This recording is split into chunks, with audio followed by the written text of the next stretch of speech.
Today's topic is a listener question. Ironically, a question hits to something that we changed in the checklist a number of years ago after observing there was a better way to do it. Stick around, that's coming up.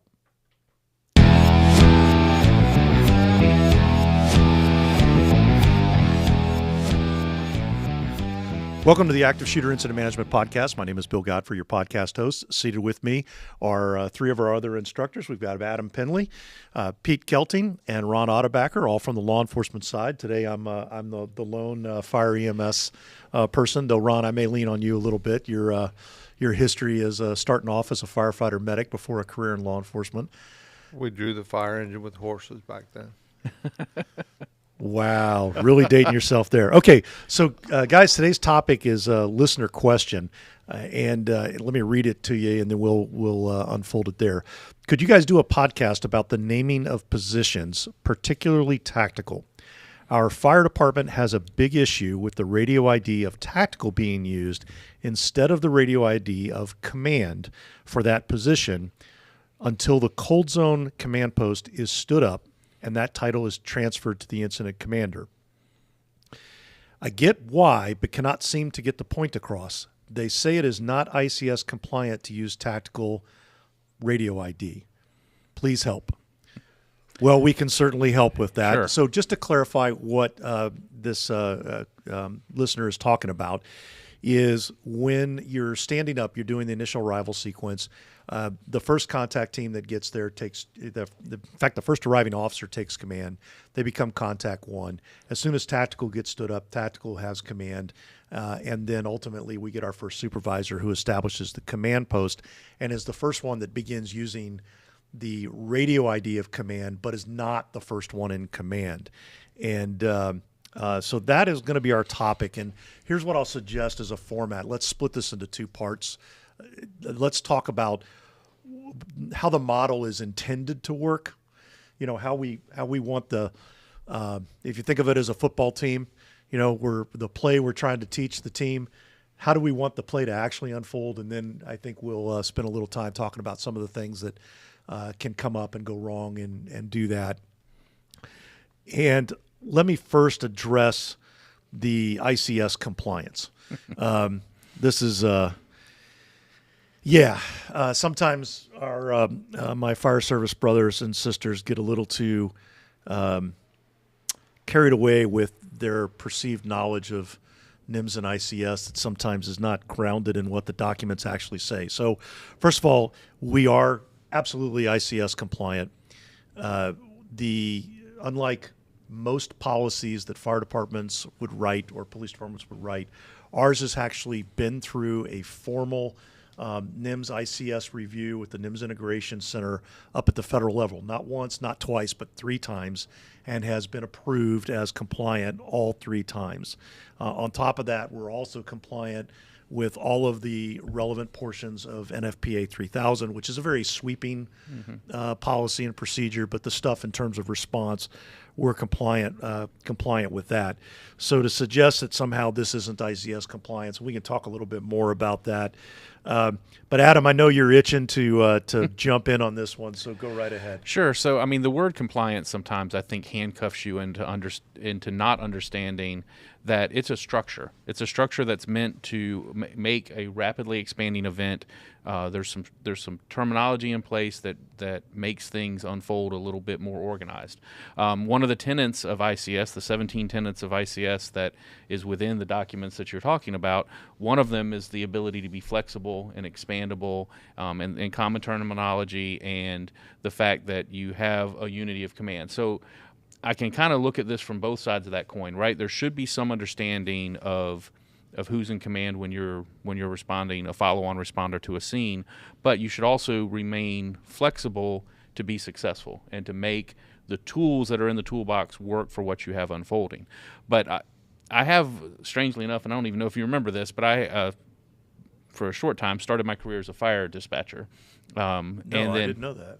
Yeah, I did, and then You started as a dispatcher. I didn't know it was on the no, fire and then a side. law enforcement dispatcher, and then I became a police officer, and then the rest from there. But a couple things about that. So just to kind of understand the way law enforcement works, and I know you guys can jump in as well.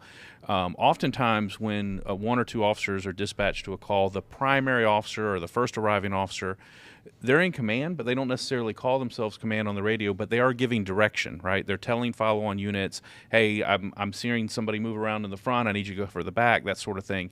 As more units get there, oftentimes a supervisor will also, by virtue of maybe their call sign or the fact that everyone knows they're a sergeant, they will start giving direction, and now they're in command. So that transfer of command happens kind of in that way on the law enforcement side. On the fire side, it's by policy and policy only that first arriving engine company or first arriving apparatus, the officer on that truck goes, I'm in command, but sweating bullets just long enough until the battalion chief gets there and takes command, and then, ooh, I'm done. I'm no longer in command. So it's a terminology thing that they designate as part of their policy, but I don't know that word means a lot for that first arriving apparatus, that they're in command just long enough for the battalion chief to get there and be in command. So, but both transitions happen the same way. If you're the only one on the scene, you're in command, right? And you have to give direction to follow-on units. And then as the incident expands and you start to build out a little bit, you have someone that then identifies themselves as command on the radio as the situation continues to unfold. And Sure. Both are ICS compliant. So, Ron, you, I think, hold the distinction of being our longest-serving instructor, other than myself, who has not yet, retired. And this, interestingly, was something that we changed, Right. ironically. When we first started doing the checklist, I'm sure you remember this way back when, we actually forced the first arriving officer to call themselves command on the radio, and then the person that was arriving as tactical had to be command and then reassign them to contact one. And then that first supervisor had to be command and assign the fifth person to tactical, and on. I know you remember that. Talk about what it was like and why we changed it. Well, I think the transition in leadership is what we're talking about with that. In a lot of ways, it went well because, again, if I don't know anyone else, if I'm an outside responder, follow-on responder, I know that there's a command. I can call command and someone's going to answer. That was the good part. The problem is we built throughout the years, we would do that transition of command, and someone would call command, and then at that time, tactical would answer for command, although command structure was all stood up on their own, because they forgot to carry on their new assignment, their new call sign and everything. So that confusion led us to try to make it easier and just have them keep their call sign, contact one, tactical, and then command, so that if I call command, I got command. I didn't get someone that forgot they changed 45 minutes ago from command to another assignment. So I think that's why it progressed the way it did. And it's helped us with communications along the way. It's, again, it helps more for follow-on responders. If you're with one agency, you can recognize a voice and say that voice is command, because you've worked with that person for years. But someone else responding has no idea anyone's call sign or who's in charge. They just call that moniker of command. And that's why we took it away from the other ones and just tried to make it a smoother transition. It seems to have worked. I think so. I mean, Pete, this was all about keeping it simple. I know you came on the team. You'd been, working with us on the other side as an agency that we were training, and then came on the team as an instructor about the time we were grappling with this, if I'm remembering that right. But this was really about simplifying and making it easier, wasn't it? Absolutely. What Ron was talking about was, we used the word command because we wanted folks downrange, our contact teams, to be in charge. He said, be in charge. And so the word command is like, okay, I'm in charge. But it caused that confusion. And then, when we switched to tactical, it was so that we stayed focused, right? That individual is focused downrange, focus on what's happening, what resources are needed, how many more folks we need to push downrange. And that perception of command, I'm grappling with all these other things that the word command sometimes puts in people's minds. That no, we're focused on tactical operations downrange at our event, and that's what really made it simple. The other thing I think that's important, and it's a minutia detail, but sometimes the NIMS and ICS purists get into the minutia. When you look at the checklist, it actually very clearly identifies as the sequence stands up of who's in command. That first arriving officer is establishing command. They're establishing ICS. There is nowhere in NIMS or ICS doctrine that actually says you can't be in command unless you call yourself command on the radio. It just doesn't say that. That's true. It's not really there. But one of the things that help us get through this was identifying who had that command responsibility as we stood up without having to have them change their call sign. So if the first arriving officer is there and he says, I'm establishing command and I am contact one. And then somebody arrives a couple minutes later and says, command, where do you need me? That person's going to answer. And it's the same thing true for tactical. During the period of time that tactical is in charge, that they are command in addition to execute. They're executing the tactical role, but they're in command. If somebody comes in and goes, command, give me a briefing, tactical is going to pop up on the radio and give them a briefing and do that. And so that's how we maintain the documentation flow of that command role. But again, these transitions are happening very, very quickly. Right. And in some cases, we're moving command from contact one to tactical to the first supervisor within the first 5 minutes, Adam? Absolutely, yes. And again, I think it's more about, we talk about the fact that we're not even going to say that this is the only way or it's the way, or but we can say that some of this makes getting the job done faster, and that's what it's all about. It's about getting there and dealing with the active threat, transitioning to rescue, and getting patients transported. And so it's about being faster. And to do that, contact team one needs to know that that's their role. As soon as they're on scene, they change from their daily radio call sign and they become contact team one. One person talks on the radio that leads that team. If a contact team two gets there and they go in as a contact team two, they are contact two, and their other radio call signs, they're not using those anymore. And the fifth man, or the officer that becomes tactical, needs to call themselves tactical on the radio very early on so people can get tactical direction. And then to your point, Bill, command gets there pretty quickly and is going to be in command. So that oftentimes it's by rank, that maybe a ranking sergeant or a lieutenant gets there and now they're at the command post. But here's the interesting thing. When we see this unfold in training in the real world, a command post does get established and it gets really busy, right? And some higher ranking person comes and now they're in command, but it's a face-to-face transfer of command.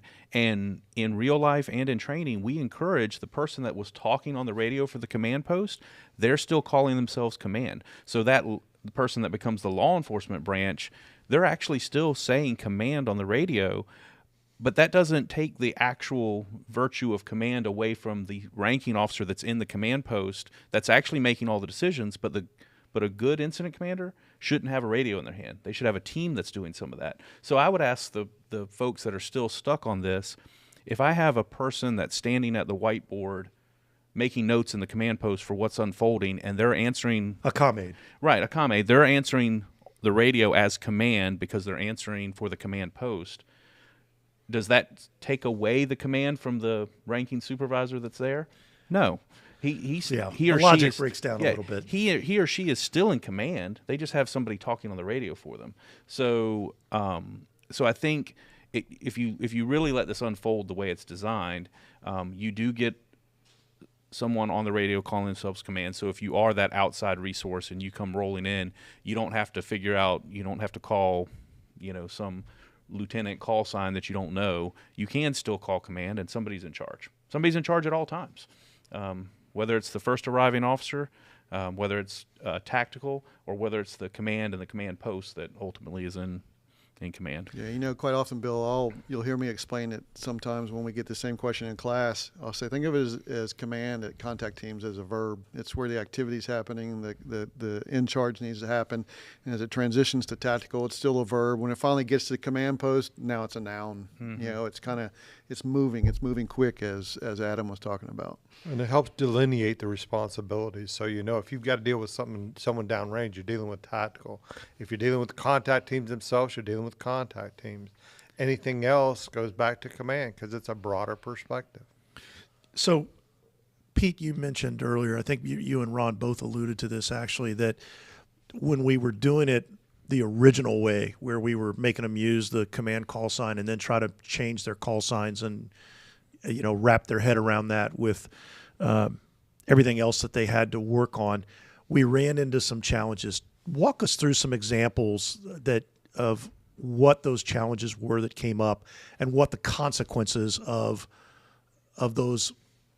that confusion was before we made this change. I think both Ron and Adam mentioned two key points there was tactical direction, talking to somebody that is going to get you the resources for what you're needing downrange, tactical.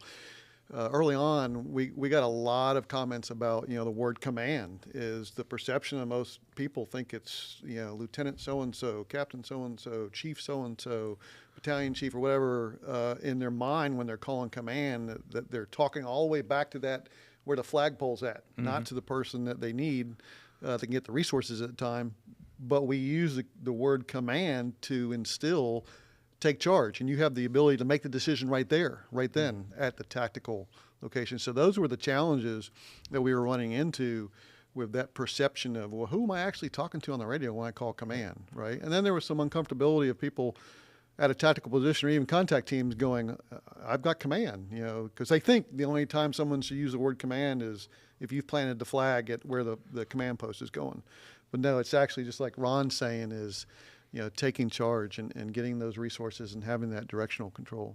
And with the handoffs of the command moniker, you would have people that would answer for command, and then everyone think the problem is taken care of. Command's got it. Well, command didn't even hear the request because someone who had the moniker of command answered for them, and because the conversation didn't continue to the command post may not have any idea what that request was, and you automatically assume that it's been taken care of. That takes us back to the 4 C's of communication. Last one being confirmation, confirm that the message was received by the right person. Mm-hmm. Yeah, there was a lot of missed radio calls, right. Miscommunications. People that were trying to reach command and the wrong person answered because they right. forgot that their name changed, or people that were trying to get tactical and forgot that the name changed to command. It right. caused. What were some of the other things that you saw that it caused? I think I would focus on the idea that it slowed things down a little bit because you had extra time on the radio to get the briefing and say, okay, I now designate you contact team 1 and I have command. And then the first law enforcement of rank that gets there that wasn't somehow otherwise engaged. Because again, sometimes these things don't happen in rank order, right? Jobs that need to get done downrange, your ranking supervisor might end up being part of contact team 1 just because she was nearby, right? So the person that becomes tactical has to be available to call themselves tactical, and then when a follow-on supervisor from another area gets there and finally establishes command, you don't want there to be then another radio conversation as command, give me a briefing, command from supervisor 1, give me a briefing, and there's a briefing, and okay, now I designate you tactical and I have command. It slows things down. People know the jobs that need to get done because we train to this. Contact team 1 has a job to do downrange. They're pushing towards the active threat. Contact team 2 gets in there to support that. At the same time, tactical's getting stood up, and they're calling themselves tactical because they are giving tactical direction. They're setting a staging location for follow-on units, and they're making strategic decisions. And then command arrives, and they, by the fact that they know tactical and contact teams have already been established, and I'm the next ranking supervisor, I'm going to establish a command post. Or if on duty that night, I know that my lieutenant was already the first one inside, I'm going to still help establish a command post until more help arrives, right? And I may call myself command because now I have a place where fire EMS can meet and we can all become part of the command post, and then we start setting up command and a law enforcement branch, and And the majority of all the radio traffic early on in the event is about tactical anyway. needs. Yes. And I think that's part of the equation I wanted to make sure that we didn't leave out on. You've got essentially split radio traffic. You've got traffic on the law enforcement channel. You got traffic on the fire and EMS channel. And until the command post is established, again, the model in a perfect world, until the command post is established, fire EMS doesn't even have anybody to interface with. Right. Because if the command post hasn't been established in the cold zone and tactical is still forward in the warm zone, you don't have any communication with tactical. The fact that they may or may not call themselves on command on the radio, but you could call tactical and say, "Hey, command, where you at?" I'm standing right in front of the building. Mm-hmm. Fire EMS is not gonna move up under those circumstances. So the notion that somehow there's not somebody in charge, that there's not somebody that's designated with the command role, is just a complete misunderstanding of what's actually happening. That command role is shifting very quickly. It's a mobile command from the first contact team that's going in, then it pushes out to tactical, and then it pushes back to the cold zone. So basically command starts in the hot zone, pushes to the warm zone, and then pushes back to the cold zone where fire EMS is actually going to do its interface. Mm-hmm. But at no point is there not someone that's in charge and in command. You actually hit on an interesting point there. Remember, when these calls come in, police and fire and EMS are all toned out at the same time. So if you really wanted to take this to an illogical extreme, what if contact team 1 did call themselves command for an extended period of time, and the ranking fire person gets on scene and says, "I need to link up with command." Well, we're in hallway A. Come on in and join us. Yeah. So that doesn't work, right? You have to. I think in this type of rapidly moving event that starts out in a hot zone, because most of it's a hot zone until you're able to pin down what you have, that it needs to be clear that contact teams are contact teams. They're giving direction until somebody else can get there to give direction. Then tactical is tactical, and they're still giving direction, and they're giving direction to follow-on units, and then a command is established that now needs to be clearly in the same place. So your law enforcement command, your medical branch can all be in the same place. That's really important. So we kind of accidentally hit on another reason why keeping that terminology simple early on is important. I think it is.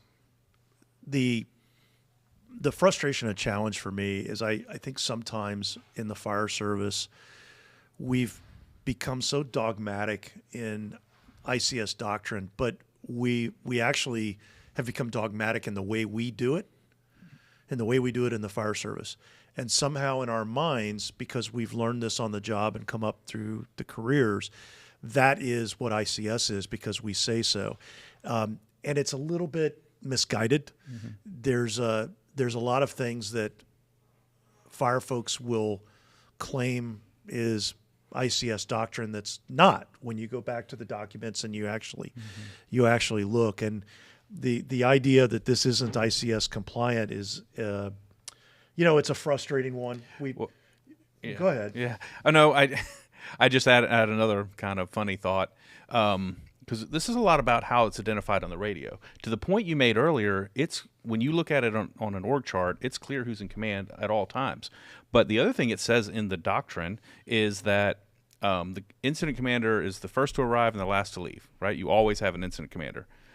So when I ask you, fire guy, when the big fire scene starts to break down and the battalion chief is no longer needed and he leaves, do they do a transfer of command on the radio then?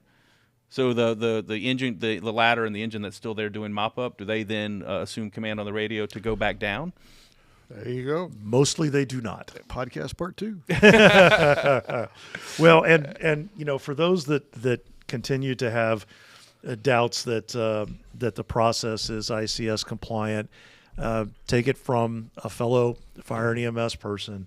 It is fully ICS compliant. It has been reviewed and approved 3 separate occasions over the period of 10, 12 years. It's been reviewed 3 times by the NIMS Integration Center and approved as ICS compliant. It's part of 4 DHS certified curriculum. It's licensed for use in another dozen DHS certified curriculums. It's been endorsed by the National Tactical Officers Association as the national standard. And, like what Adam said earlier, it's not the way. We would never be so arrogant to come out and say it's the way. But it is a standard and a national standard to ascribe to, and it's compliant with all of the things that it needs to be. And sometimes I think we have to kind of dig down and go, why are we throwing up these objections? What's the real the old adage, if you have to ask why 5 times to get to what the real objection is, why are you really objecting to this? Because it's not the terminology thing. There's something else behind it. And I think the key thing to remember after we get through all the minutia, it works. And it saves time, which is the point. And we've talked about it. We've talked about the fact that this isn't the way we do it today is not the way we did it, right, in 2013 when we first started doing it. We've learned. We found some ways to do things faster, and we continue to make those adjustments as we find ways to do things faster, get the bad guy neutralized faster, and get the injured off the scene into a hospital. So let's go around final thoughts, Adam. Again, I just want to really foot stomp the idea that it's about getting things done quickly. And I think keeping it simple, who's doing what job early on a fast-moving, rapidly expanding event is the way to do it faster. Peter. Keeps it focused. You're dialed in, you're tracking on what you need downrange to support your contact teams. Ron? Lets me know who to call when I need something, who's got the responsibility. I think the whole point here is what we've been saying, is to keep it simple. Keep it as simple as you can. There's enough stress already on those responders that are in these roles.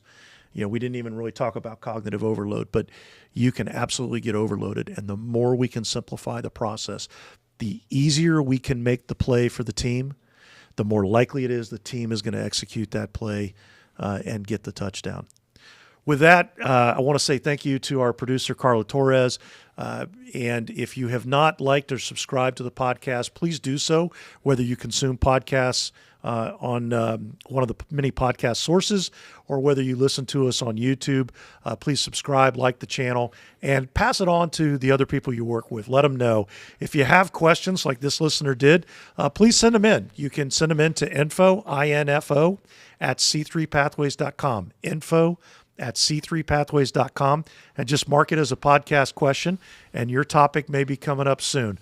With that, till next time, stay safe.